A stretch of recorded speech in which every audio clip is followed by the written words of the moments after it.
At this time, I would like to call to order the Hardin County Board of Education meeting. And if y'all would join me, we'll say the pledge.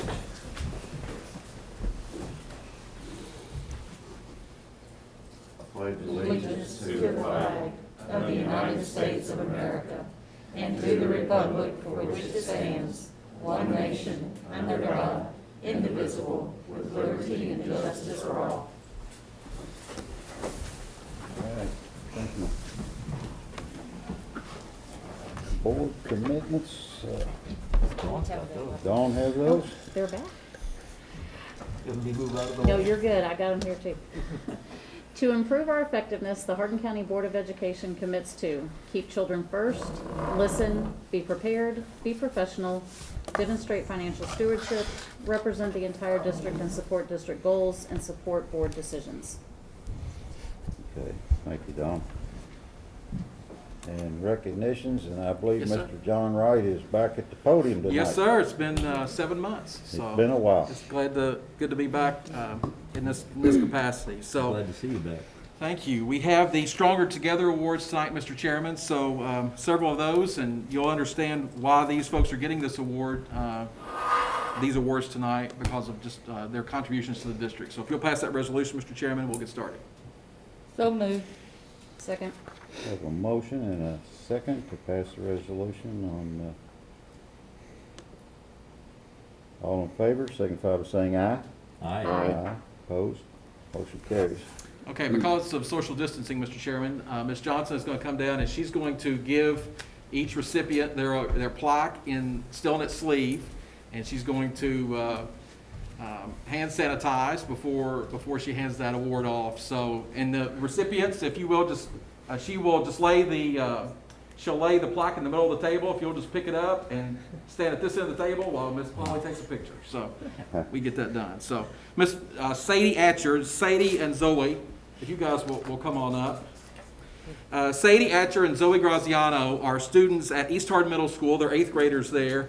And they worked many hours in the hot sun this summer on blacktop at Creekside Elementary with the Born Learning Academy. Their artistic creativity, drawing, painting, and dedication will help students and families learn together by playing and exploring at the Born Learning Academy at Creekside. Born Learning Trails, not Born Learning Academy. Born Learning Trails attract families with younger children and help those children prepare for success in school and help lay foundations for their educational careers. So thank you guys for your hard work this summer. We appreciate you all. Thank you, Sadie and Zoe. And some parents are here. Mary Donna's here and Tara's here. So moms are present. So, all right, Miss Ruth Ann Smith, you're here. Now, Ruth Ann, she's kind of the driving force behind this. Miss Ruth Ann is a preschool teacher at Cecilia Valley Elementary. She organized and coordinated the Born Learning Trail at Cecilia Valley and Creekside this summer during her personal time. She was also the lead person on both projects and did a spectacular job with both of them. She also used her own time, and so this tells you what kind of wonderful lady Ruth Ann is. She used her own time to physically clear out an outside area outside of Cecilia Valley Elementary for an outdoor preschool classroom. She used her creativity to make outdoor furniture for the area. She also created signs for a literacy walk that children and families can use while they participate in the walk. She's sharing them with all the Cecilia Valley Elementary classrooms and other schools. Mrs. Smith also customized and painted little free libraries at Cecilia and Lakewood Elementary. We appreciate you. Thank you. All right, Ms. Paula Hildebrand, come on up. When we asked Ms. Hildebrand to come accept this award, she was like, well, isn't that what most folks do? But you'll understand why I said, no, I'm not sure it is. But Paula Hildebrand, she's a teacher at East Hardin Middle School. She was on her way to school on a day in September when an accident on I-65 halted traffic. With traffic stopped, she soon realized that she wasn't going to make it to school before the school day started. So without hesitation or question about the tactic, she called school and asked a fellow staff member to turn on the video projector in her classroom. Under the physical supervision of that staff member, Ms. Hildebrand logged into her classroom using Google Meet and began to teach that day's lesson from her car to her 6th grade science students. So Mrs. Hildebrand's adaptability Her on-the-fly thinking is a true example of what every HCS staff member has had to do this school year. We appreciate you, Ms. Paula. Thank you.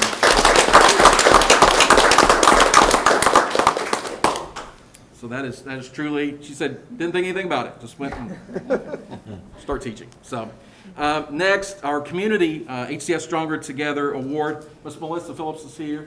I think, yeah, come on up, Melissa. Melissa is from the Lincoln Trail District Health Department. And the Lincoln Trail District Health Department, as you all know, has been an integral, and we can't stress that enough, an integral part of Hardin County Schools, really for all of our lives, but especially since March. However, the dedication to our students and staff has gone to new heights since COVID-19. HCS Director of Health Services, Janae Sutton, and staff members from Lincoln Trail District Health Department talk several times per day, probably into the night and during our early morning hours, about strategies to help keep our students safe and our staff healthy and safe as well. Their collection of data, advice, and counsel has guided our district and helped our COVID-19 numbers remain low, especially as they relate to the total number of HCS students and staff. So we appreciate you guys more than you'll ever know. So thank you.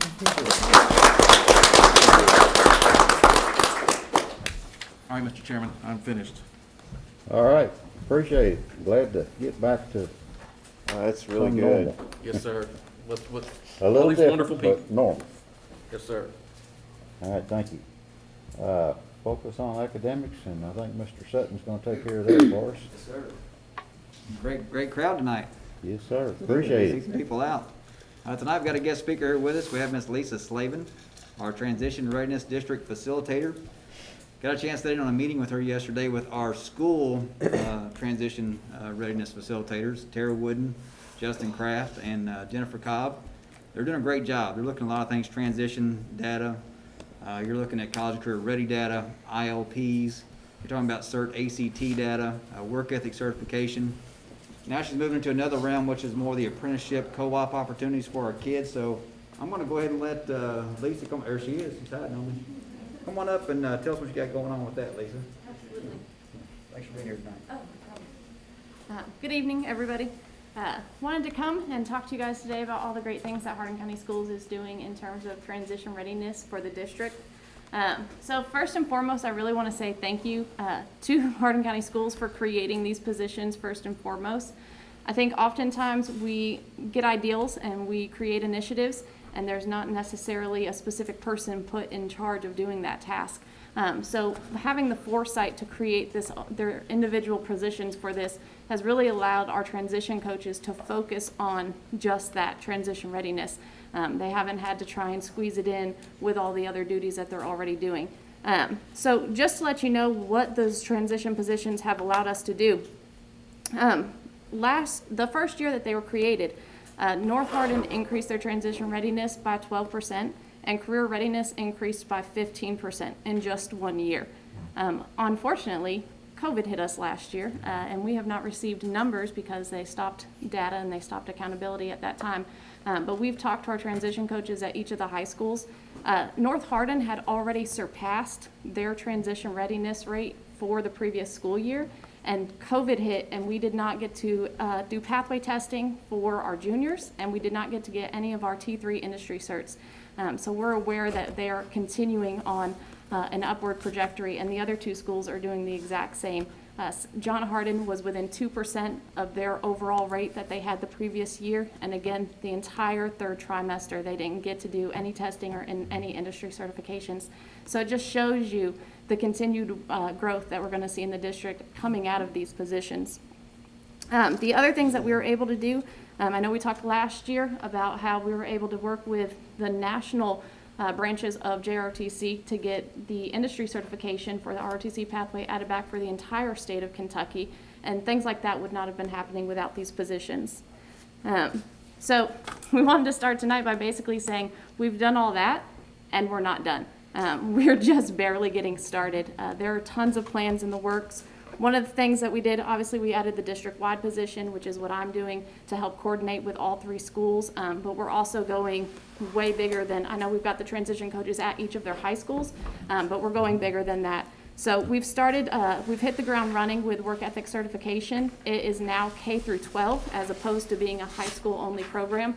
That's been rolled out at all of our elementary schools, and in fact, next week, report cards will be printed, and they will have their work ethic certification on the report cards so that parents can see as well what we're working on, what their kids are working on, and we can really get that growth mindset going where they can talk to their kids at home and at school about what they're doing, what they're working on, and improving themselves and growing on any standards that they need to grow on.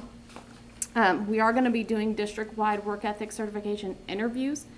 They're going to be happening at 5th grade. So when they leave elementary, they're going to get that experience of sitting down and talking with a professional and being able to speak eloquently about what they do and utilize all the work ethic skills that they've been learning throughout elementary school.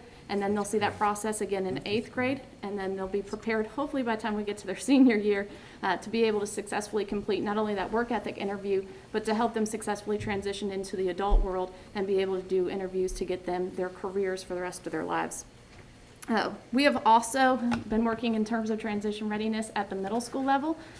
So again, we're going district-wide. The middle schools, all 5 of them in the district, have added a career exploration class. We're beyond excited about this course. So best practice, what we set up for this is they're basically going over all 36, which is actually growing into 37 pathways already. We're adding pathways as well. They're going over all of the pathways in the middle school classes between the 6th and 7th grade years. And they're going to bring in community and business partners when we're not under COVID restrictions to talk about what jobs in those pathways look like so that kids are coming out of those classes with a much better understanding of if I take these classes and I do these trainings in high school, what kind of careers is that going to lead to? So we're educating them a lot more about industry here in E-Town. We're actually nationally ranked in terms of the industry that we have right here in Hardin County. And a lot of our kids, even doing our pathways, are graduating trained and certified in these careers, but then they don't know where to go from there. So we're really starting to bridge that gap by bringing those community partners in and not waiting until their senior year and saying, hey, go work for these people. We're bringing them into middle school so they can start to understand what are all these businesses that I see around town, what are these career pathways, and what kind of things would I do if I'm in them. So other than introducing the pathways and bringing in guest speakers, they're also doing hands-on STEM activities with the students that tie into those career pathways. Because one of the important things at that early level when we start talking about careers is getting students a chance to explore what it means to actually do that work. It's hard for a student to say, I like or I don't like this pathway when they've never been exposed to the kind of content that actually falls in it. So they've been doing all kinds of different engineering things. We were just talking about how we're working to get them some microbits where they'll be able to do coding and programming, even tie it in with our business pathways to show how you do like electronic advertising and things like that. So the students are really excited about that class, but the teachers are also excited about it because they know it's purposeful. And then our high school programs, that they finally have a feeder program basically, because finally somebody is talking to them about what classes you're going to be able to take when you get into high school. And so they're really setting that up for success when they get into our high school pathways to know not necessarily exactly what they want to do by the time they're a freshman in high school, but maybe to at least be able to say, I know I don't like this, to be able to look at 37 pathways and have some sort of idea of what direction they might want to go in instead of it being such an overwhelming process for them. We've also started Cert Testing. So transition readiness, we focus a lot on the career pathways because I tell students career pathways are for everybody. I don't know anybody that's going to be able to just live life without having to work a job and make money to be able to sustain what they want to do. So whether you're going into your career pathway right after high school or if you need additional training and you need to go to a post-secondary institution, we try to teach everybody to go the career pathway route. But to prep kids that do need to go to a post-secondary institution before they go into their career pathway, we've started doing Cert Testing. It's a diagnostic ACT. Sorry, these masks. Woo. Gets it hard to breathe. So it's a diagnostic ACT, and it really helps us to be able to pinpoint what areas those students need assistance on to really prep them for being able to get entrance into college without having to take any remedial classes. So our transition coaches have been working on that as well. The next thing that I want to talk about in terms of what our transition coaches are doing, we've got a lot of pieces of the puzzle going on right now in terms of, adding career pathways, trying to educate kids. Within those career pathways, we do industry certifications, which allow our students to be trained and certified to go directly into the workforce after graduation. But we wanted to add a third piece for a long time, and that is the job experience, because you can go over all of this stuff in a classroom, but until they step foot into that workplace, it's really hard to visualize those skills and what it actually looks like. So our transition coaches, along with our career pathway teachers, have been working to expand co-op opportunities. These are really crucial for our students because other than being able to get actual use of the skills that they've learned in the classroom, it's also forming networking and relationships. We have got to start building our own workforce and building our own successful community. And if our kids don't have some sort of tie to Hardin County, to their community, they don't have a person that they know they can reach out to, that they can use as references, you know, it really is going to help them have some sort of tie to want to come back and work here in Hardin County. So we're trying to expand that and get business and industry a lot more involved at the high school level with our co-op students. So for tonight, I wanted to bring in a couple of our co-op students to talk about those experiences, the relationships that they're forming, and how that is benefiting them at the high school level. This is Mr. Landon Reed, and I'm going to let him go ahead and take over. Thank you. Go. Good evening. My name is Landon Reed. I'm a senior at North Hardin High School. Through most of my high school career, I've been working towards completing my ag mechanics and my animal science pathways. And as of third trimester of my junior year, I completed both of those pathways. Yeah. Completing those pathways allowed me to be eligible for the co-op program, and with the help of some of my professional connections through ag community and all that, the ag community and FFA, I was given the opportunity to work at a vet clinic, Helmwood Vet Clinic in E-Town. And of course, I'm a member of FFA. So I'm also a member of North Hardin football team, Coach T.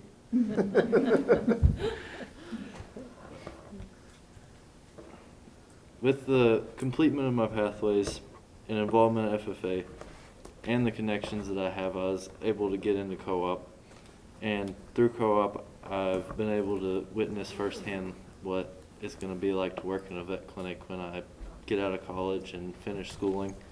And I've also been able to make some good connections to help me secure maybe a place to go when I first get fresh out of college. And I have relations with 3 or 4 doctors from Helmwood. Great. So, and then through my participation in football, I've also gained discipline and communication skills that have given me confidence in life and in the workplace. So, thank you for this opportunity to speak tonight. Thank you. Thank you. Thank you. Very Very impressive. interesting. That's certainly a Did success you know story. that Helmwood Veterinary Clinic was started by a good North Hardin graduate? Doc Brown?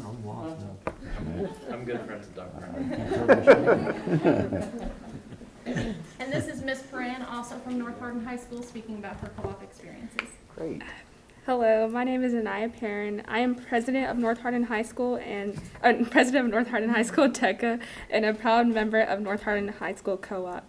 During high school, I have been working towards completing my office administration pathway. As a senior, I've had the opportunity to participate in co-op. Co-op is beneficial to me because it gives me the opportunity to experience firsthand the skills I need to balance school and work life, which will be necessary when I graduate from high school and enter college. I work for State Farm agent Jared Swift through co-op. This position allows me to further develop and implement customer service skills such as interacting with customers on the phone and in person, and observing business and marketing skills. I have been able to implement my business management and office administration skills developed through courses within my pathways such as typing, the use of Microsoft Office programs, and my knowledge of selling and marketing. I have also been able to further develop my professionalism and workplace skills. This is also beneficial because it allows me to lead and promote excellence within my role as DECA president. Through our SBO DECA business and marketing organization, I have been able to utilize my business and marketing knowledge at regional and state competition levels. These opportunities have also given me confidence in my skills that are valuable within my co-op position. I have also been presented with networking and professional experiences I may not have had otherwise. In conclusion, I am very grateful for North Hardin High School co-op programs and the great opportunities I have been given as a result of working towards my pathway and future goals. I would encourage local businesses and business owners to consider hosting a co-op student, as I feel it's a great opportunity for those involved in both roles.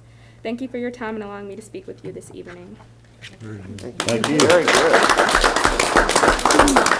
They're doing some impressive things. They're doing some impressive things. And of course, we have to take time while we have the floor to say if anybody else would like to take on a co-op student at their place of business. We are always looking for more, because these are just a few of our students that are doing co-op. We have a ton over at Central Hardin. You know, they have a huge student population. They're right there in the middle of all of industry. So these are just a few of the success stories that are coming out of Hardin County Schools. That's great.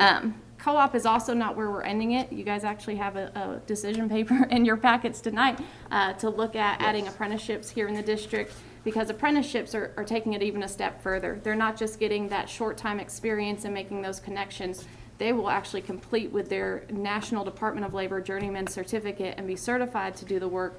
No student loans or anything like that, and all of it will be trained right here within Hardin County Schools. And then once we get those up and running, we will start doing more apprenticeships out in the community and business as well, so that we're just training certified, educated, and work ethic certified students that are coming out of Hardin County Schools. So yeah, that's the majority of what we have going on. I want to thank you guys for your time, and you'll be hearing more from us in the future. That's great. Thank you. Thank you very much.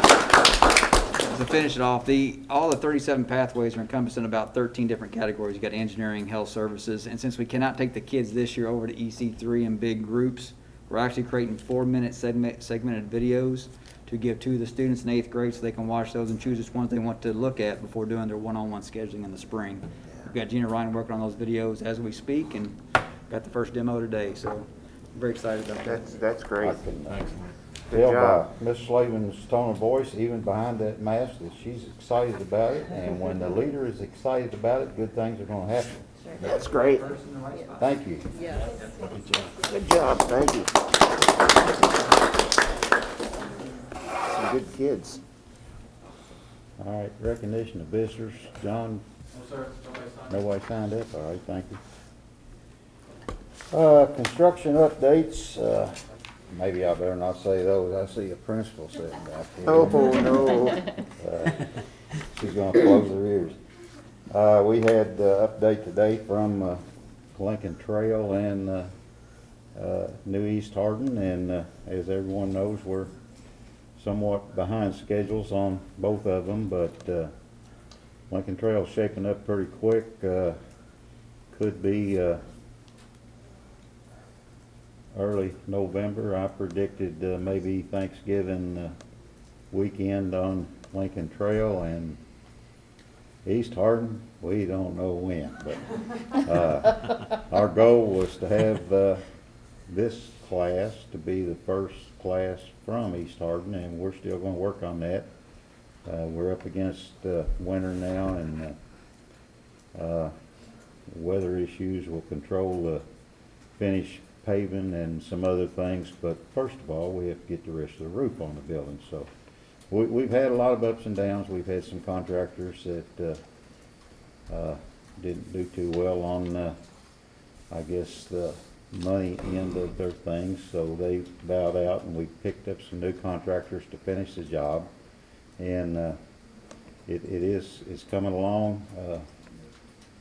COVID situation hasn't helped anything anywhere, and no matter what project it was, whether it was school or construction or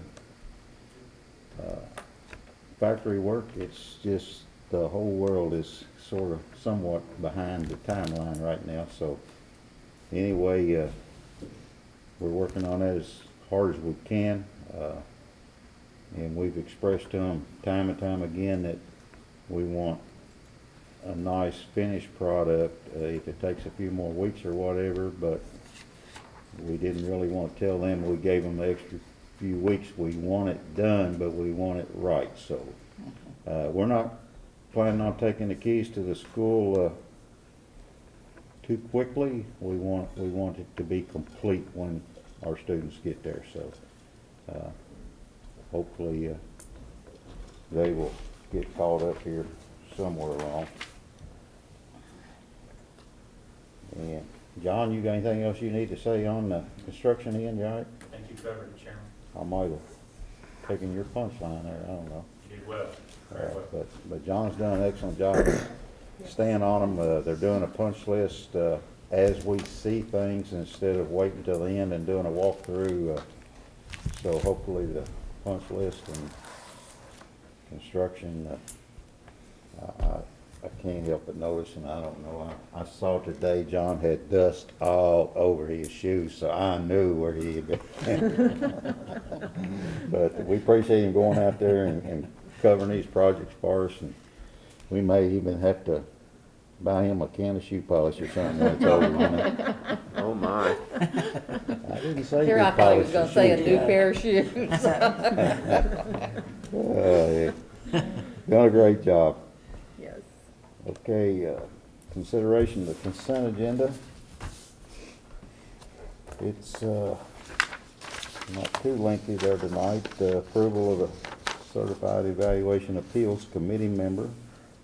And of course, we got our monthly financials, orders of the treasurer, school activity balance, and approval of the indirect cost rates for fiscal year 21. And approval of the district facilities plan amendment number 2 and the public hearing report. And approval of a contract with Lake Cumberland Glass for the new East Hardin Middle project. That is also a different company than was originally doing the glass, so it was zero cost to us. Luckily, we picked up a new provider to install the glass, and so like I said, I think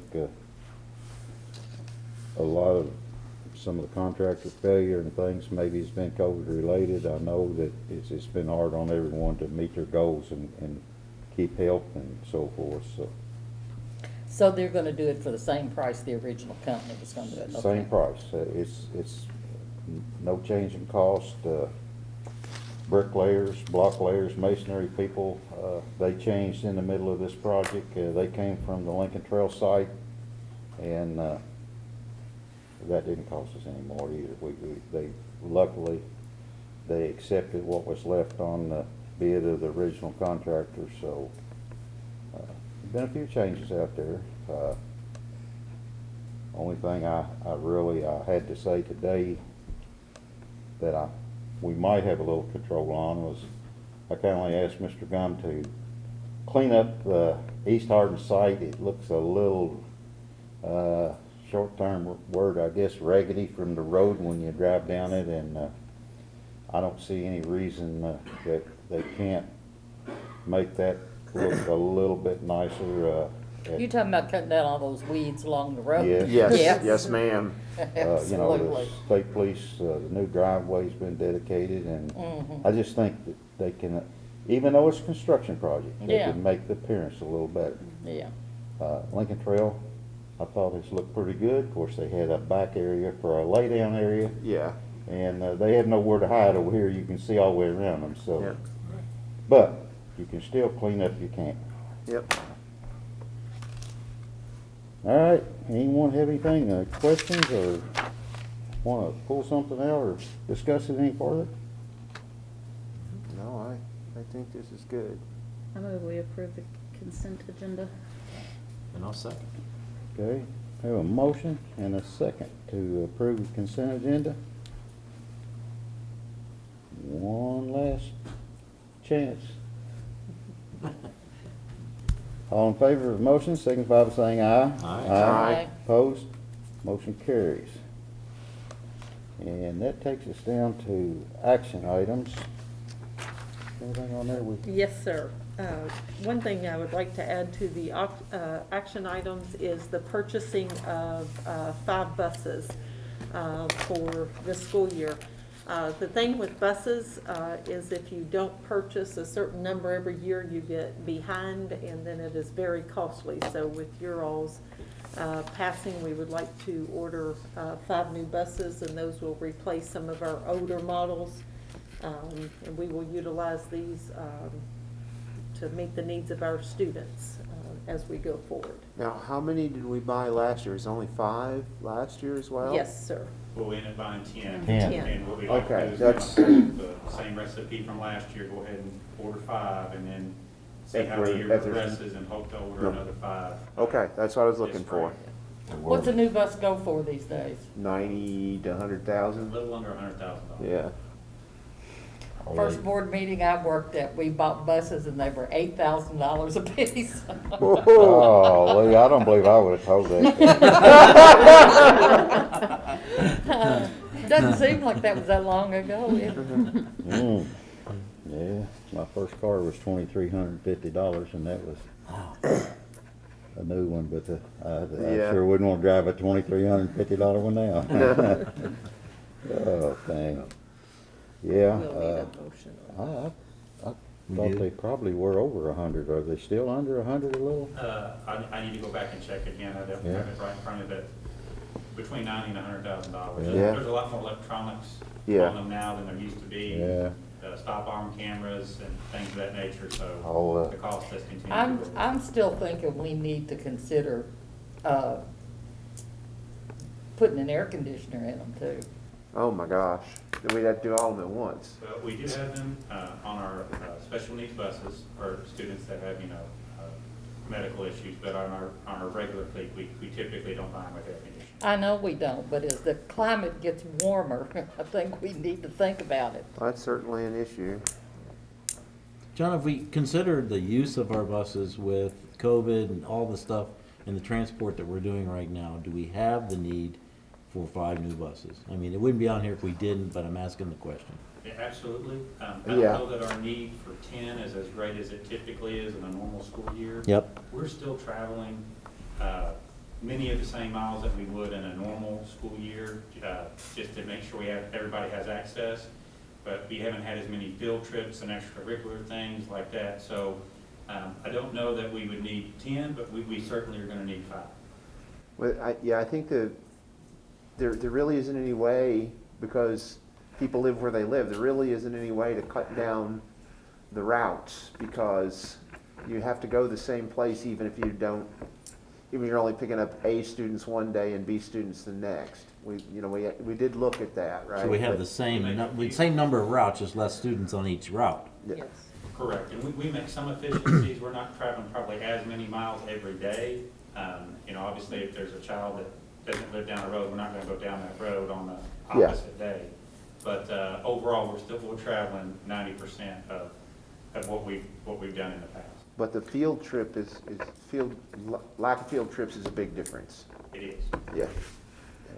The Wednesdays, if we know students at a far out point are not going to use the bus, I'm assuming that we don't run it, or we have to run it anyway.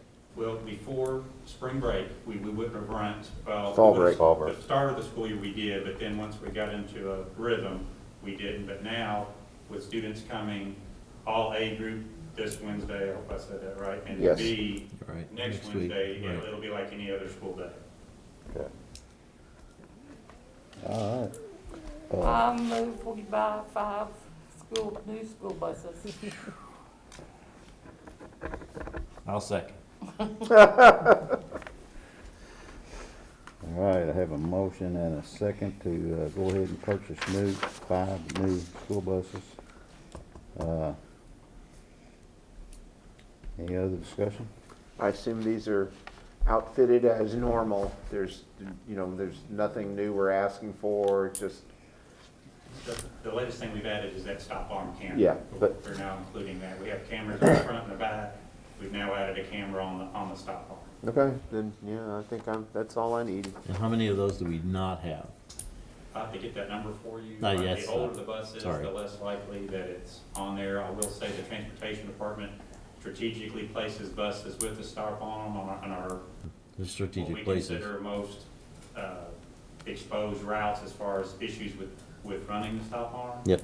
And I've certainly encouraged folks, it's funny, my son actually asked me this morning, do people have to stop for the bus? And the answer is yes. It's just like, it's a stop sign, just like any other stop sign, and it's out.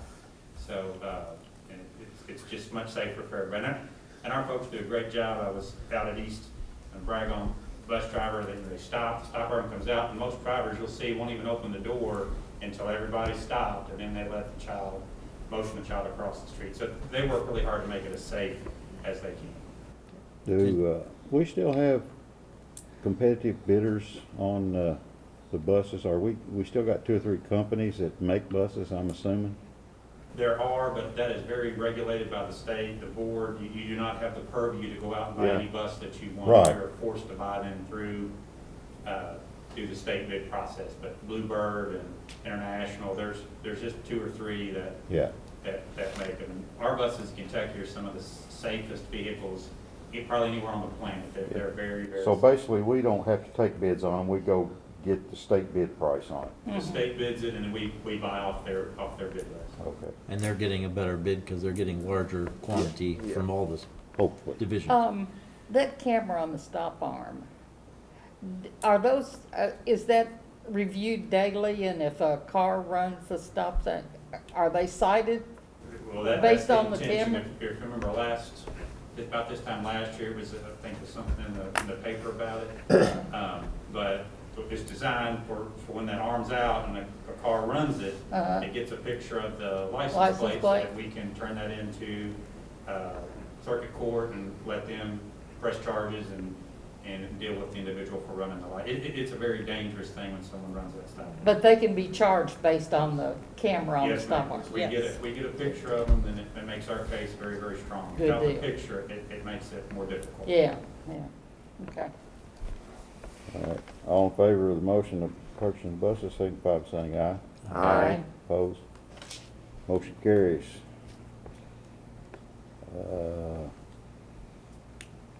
New business, that was That new was new business. business. Superintendent's report. Yes, sir. We're gonna ask Casey to put We're the. gonna have a movie? Yes.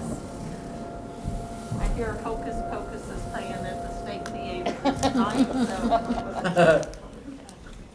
It is. Is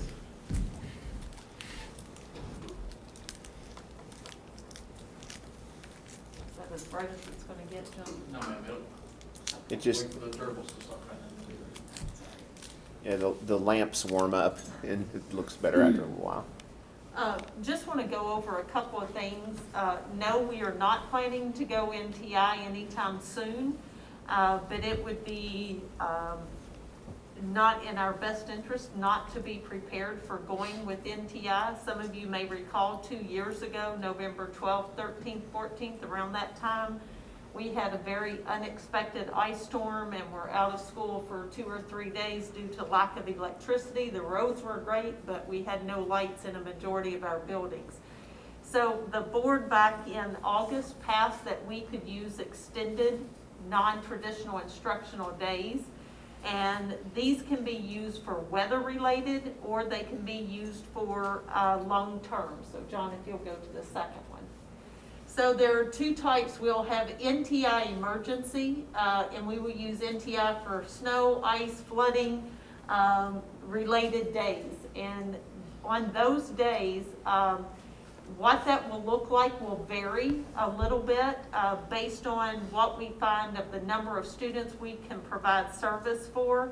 Mr. Seago brought up a great point today that if we have an ice day, there's a possibility none of our families will be able to get on the internet and be able to do any type of the activity. So we will be planning with our teachers what that will look like. The other type of NTI will be NTI announced. And what that means is we have much more lead time. And by much more lead time, it could be 24 to 48 hours that we know we're going to need to close. And we would look for this in a health situation such as the COVID, and exposures to COVID. It could be by a single school, it could be by a single grade level, or it could be district-wide. And during that time, we would be able to give out devices to our students to take home so they can complete assignments. And then the teachers would continue to teach remotely from the school site. OLA, the Online Learning Academy, nothing changes for them, weather-related or sick-related. They will continue on their normal procedures as they currently do. One thing I want parents to be aware of is that we asked you in a survey, what were your thoughts about NTI? What were our successes? What were areas that we need to improve on? And so with this, the one thing we know is you are not to expect that your child will be on the screen for 7 hours a day in front of a teacher. So the developmentally appropriate times is for preschool through second grade is 5 to 8 minutes at a time. And then they could practice. A teacher may select to have a small group of students that they work with. For third through fifth, you see 8 to 12 minutes, and then the highest amount is 12 to 15 minutes. And this is direct instruction. This is different than what students are expected to do in a classroom because of the screen time. Now, they can do 15 minutes, do part of the activity. The teacher could meet with small group, one-on-one, answer questions, and then they may come back to this. But again, we are not going to expect our students to be on the computer for 6 hours a day looking at that teacher or the teacher looking at the students. They will have assignments in there. With this new NTI, the way we took your feedback, we also will have consistent times that students are to be on the computer. They will be expected to be on a computer maybe at 8 o'clock in the morning, and if they're in middle school or high school, they would come back on for their first period, second period, third period classes, but again in limited time. In the elementary schools, they will be on for the different classes, do some work, and come back on at different times based on that teacher and that homeroom. And John? Thank you.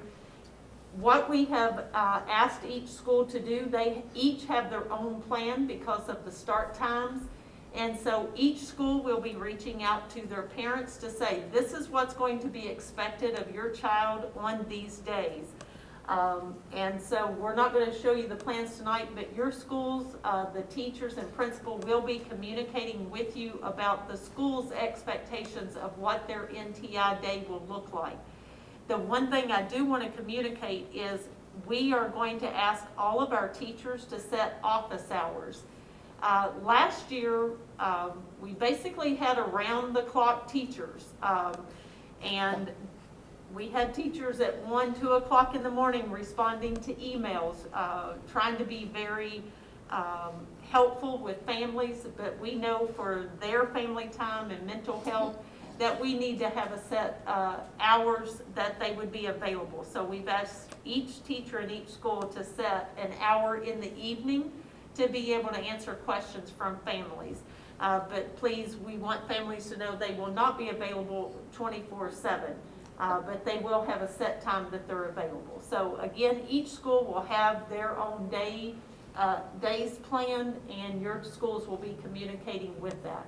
But again, there is no immediate plan to go with NTI, but we definitely want to be more proactive this year.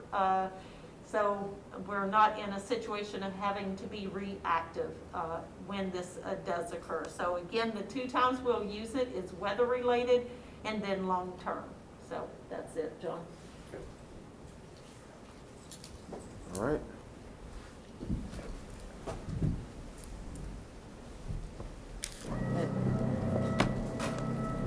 Is it? Yes, sir. Thank you. All right, thank you.